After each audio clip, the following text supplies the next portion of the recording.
NBA free agency started over 2 months ago. Here we are in September, and there's still a ton of NBA free agents on the market that could make a difference for a team in 2026. We also have some restricted free agents available in September. We don't normally see this, and we're getting towards the finish line of when these qualifying offers expire for these restricted free agents. October 1st, less than a month away. If these players don't agree on deals with these teams, it could get real crazy if nothing formulates between now and then. And the first free agent I want to talk about, Russell Westbrook. Yeah, he is still unsigned here in September. Last year, it wasn't until July 26th when he signed a contract with the Denver Nuggets. He was traded to the Utah Jazz in the middle of July, waived 2 days later, and then signed with Denver on July 26th. Russell Westbrook was still a solid player last year. No, he's not the Russell Westbrook from 2019 or 2021 or even 2023 with the Lakers before he got traded, but he could still make a difference for you. Last year, he played 75 games for the Denver Nuggets and has pretty much been healthy in all of the 2020s, especially when you take into account that he's going to be 37 years old in November. Last year for the Denver Nuggets, Russell Westbrook averaged 13 points, 6 assists, and 5 rebounds a night. He shot 45% from the field,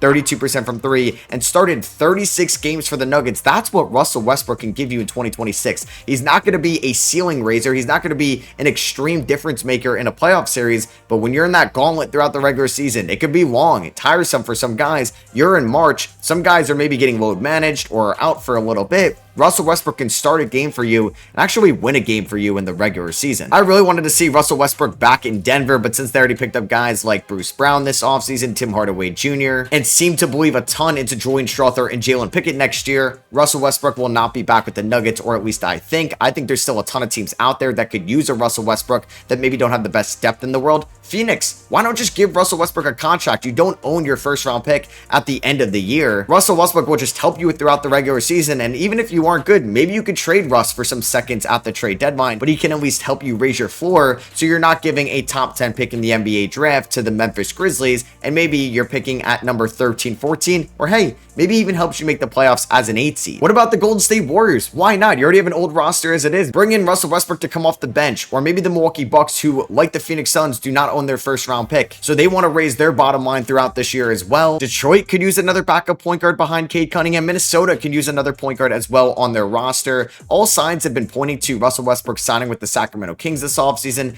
Now that could still happen. They gave Dennis Schroeder a 3-year, $45 million contract. They could definitely experiment Devin Carter or Keon Ellis at the point guard position as well this season, but they can also use a Russell Westbrook. I wouldn't even mind him in New York with the Knicks because they can use another body as well to handle the ball behind Jalen Brunson. Another player that was linked to the Knicks this offseason that is still unsigned, Ben Simmons. Yeah, Ben Simmons is definitely not the player he used to be 5 or 6 years ago. He's had multiple back injuries, and honestly, it's still impressive that he's playing with all these back issues he has had. He's still 29 years old. He'll be 29 throughout the course of the 2026 regular season. Last year, he appeared in 33 games with the Nets before getting bought out. Still played 25 minutes a night, averaged around 6 points, 7 assists, and 5 rebounds, and then was in a scaled down role with the LA Clippers. But if Ben Simmons can give you a productive 15-minute a night stretch, I definitely think he's worth the flyer to take on a veteran minimum contract. It's not like you have to pay Ben Simmons $30 million a year, $15 million a year. You don't even have to pay him $6 million a year. Just give him the veteran minimum. Hopefully he could stay healthy throughout 50, 60 games in the regular season and could be a nice backup point guard or a backup big for you. Because he's still very crafty with the ball in his hands. He could still operate out of the low post, and he could still operate as the ball handler in the pick and roll, or he could be the one setting the screen and being a short roll guy as well. All those teams that I mentioned for Russell Westbrook could maybe even use a Ben Simmons as well, but why not Boston, who can use another big man in that front court? What about Philadelphia? No, I'm just kidding. That one's not happening anymore. Could Miami try to get involved for Ben Simmons? Charlotte could use maybe another guy in the front court. Maybe Memphis, they can use another guy in the front court as well. Portland, Indiana, Cleveland could all just offer a veteran minimum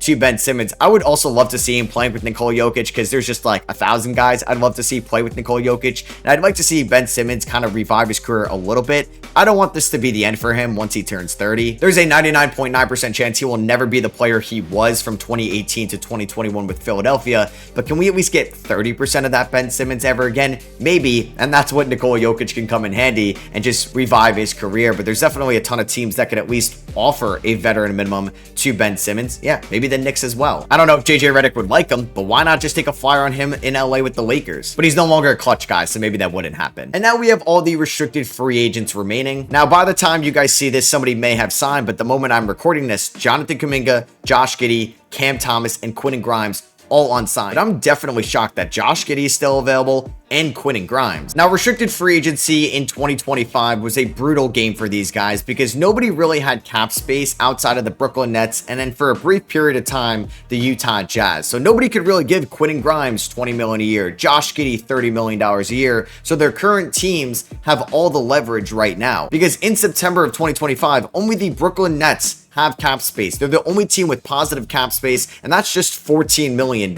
So will the Philadelphia 76ers give Quentin Grimes over $15 million? Will Golden State give Jonathan Kuminga over $25 million? Why would the Bulls give Josh Giddey $30 million if nobody else can even come close to $20 million? Now, they're still all available, so there could be a trade. There's rumors that a team like Golden State could be interested in Josh Giddey to initiate their offense if Chicago is willing to listen. There's been plenty of rumors that Sacramento, Miami, Chicago, and even at times Phoenix and New Orleans were interested in signing and trading for Jonathan Kuminga. I still feel like we could see a Sacramento Kings and Golden State Warriors deal go down for Jonathan Kuminga because the Warriors are apparently offering 2 years, $45 million with a team option on the second year. They just want him to sign that so they can trade him and have that good contract to trade him at the deadline. But for Jonathan Kuminga, yeah, you're getting $17 million, which is $10 million more than the qualifying offer. It makes a lot more sense to do that. But if he bets on himself, takes the qualifying offer, he could be an unrestricted free agent next year in 2026. He could sign a much larger and lucrative deal than he could sign right now with any team. But it is a big risk because if Jonathan Kuminga gets hurt or he doesn't produce next year, he could cost himself tens of millions of dollars. Now, there's 3 free agents that are still unsigned, but all signs are pointing to them signing with the Golden State Warriors once this Jonathan Kuminga situation is figured out.